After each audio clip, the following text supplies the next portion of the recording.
And he said at the night the angel came to him, Jibreel. He came to him and told him recite.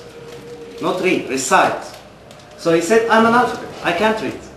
So he hugged him. He said till I couldn't breathe. Then he told him recite. Recite for the third time. And then he revealed him the first verses of the Quran which we memorize and we say in our prayer every day till now.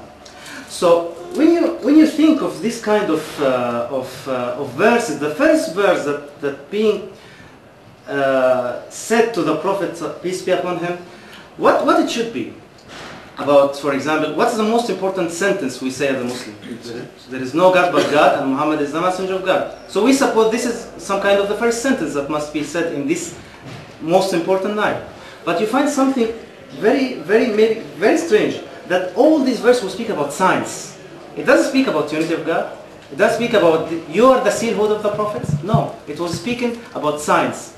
Stop the falsehood. No more falsehood anymore. Just get the knowledge. Get the knowledge. So when you review the verse, Jibreel told him recite. Recite in the name of your Lord. Who created the man from a leech. Who created the man from the leech. Recite, and your Lord is the most generous. Who taught by the pen. Taught man that which he knew not. It's very interesting. First of all, the order to this community, to this civilization, to the mankind. Recite means stop the falsehood, go to acquire the knowledge. Second, in the name of your Lord. So this is our basic rules. There is no knowledge before we have to precede it with the name of Lord. That's why you find in all Islamic literature, the religious books, the science book, they begin it with a very nice acknowledgement, with a very nice introductory for one paragraph, in the name of God, who gave me the knowledge, who helped me write this book, I attribute it to God. While nowadays we find books, the acknowledgements is to Lucy and Nancy, my old girlfriends. So, as you begin with, by the name of your Lord, and then, who created the man from a leech or from a hanging clot of blood? This is strange that God this kind of verse people till the last century didn't understand this hanging clot of blood. They didn't understand it. While we find that the father of embryology, Keith Moore, he said there is no such expression that explains the creation of the fetus in the womb of the mother in the first weeks like this expression. So the reflections here is that the God tell you, read in my name, and then I am most knowledgeable than you. I am more knowledgeable than you. Whenever you get knowledge, I am more knowledgeable than you. You will find in this book more knowledge, even if you reach the top level in knowledge in your era. Then God say, recite, and your Lord is the most generous. So when you begin to recite and you begin the name of your Lord in all your work, in all your step, then you will find that your Lord is generous, is the most generous. Why? We find in the writings of the Muslim science as follows, that some of them they had huge works. For one science, I think Imam al-Ghazali, they calculated all his books. They found that he wrote almost 40 pages every day. 40 pages.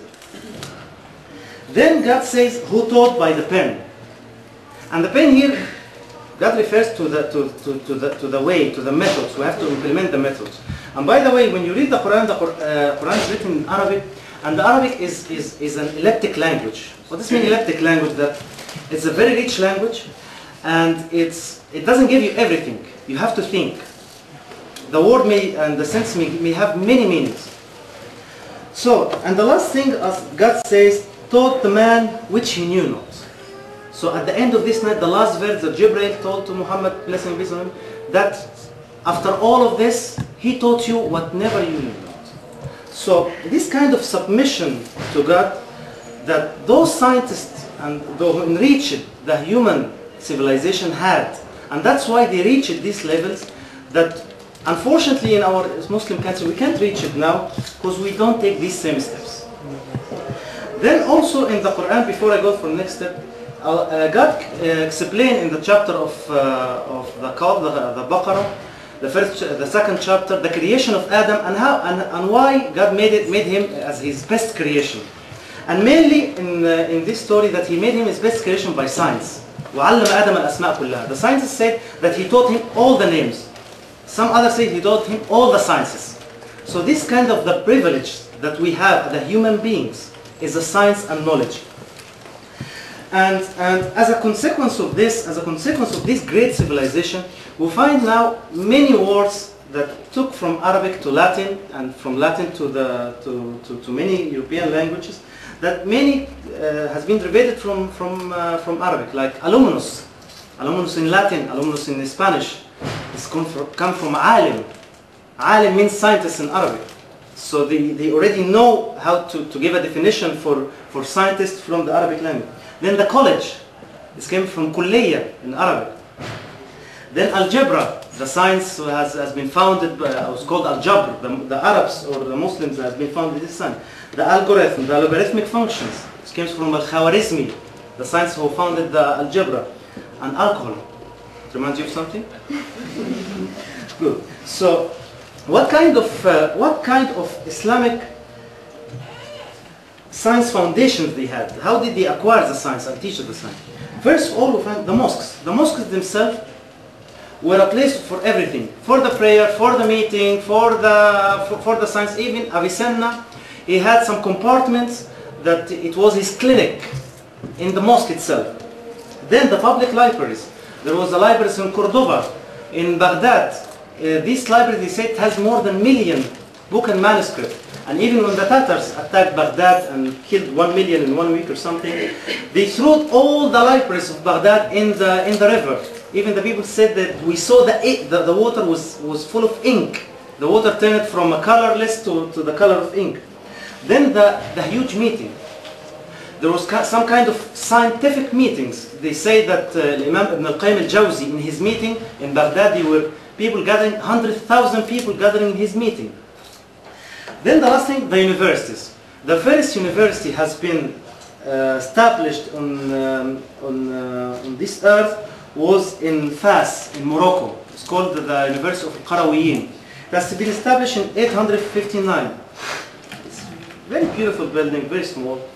And the second one was Al-Azhar in Egypt in 965. So, and what about the funding? The funding was an obligatory on the government, plus the endowments of the rich people. Because some of these people who studied the science, for example, the theology, the hadith, which is the sayings of the Prophet, the Quran, they couldn't get a profession. They're just scientists in this religious science. So there was an obligation for the government to pay for their studies all till their death. They were getting a salary from it. Then let's speak about the scientific methods that the Muslim has been introduced to the science. First of all, the experimental method. The experimental method wasn't known by anyhow before this civilization. The Muslims were the first people who introduced how to implement the theory into an experimentation. That's why after they translated lots of books of the Greeks, like Archimedes, Aristotle, and others, they started to make books commenting and refuting and discussing this book. It says, for example, Ibn al-Haytham made the book called The Answer of Archimedes. He was answering all his theories through practice and experiment. And he proved lots of these theories need to be developed and changed. For example, Jabir ibn Hayyan, the founder of the chemistry, he says very nice sentence in his book. He says, and the perfection of this work is science and experiments. Who didn't work or carry out experiment never won anything. Very, very development thinking. And for example, Ibn al-Haytham, who wrote the criticism of Euclid and Ptolemy, there was a very famous Greek scientist in optics. Then we see, for the first time has been introduced some kind of called scientific teams.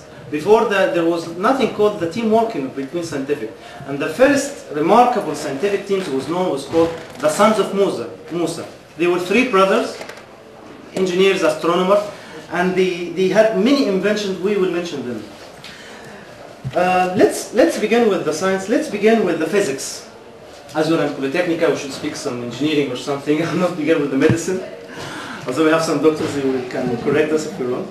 First one, we may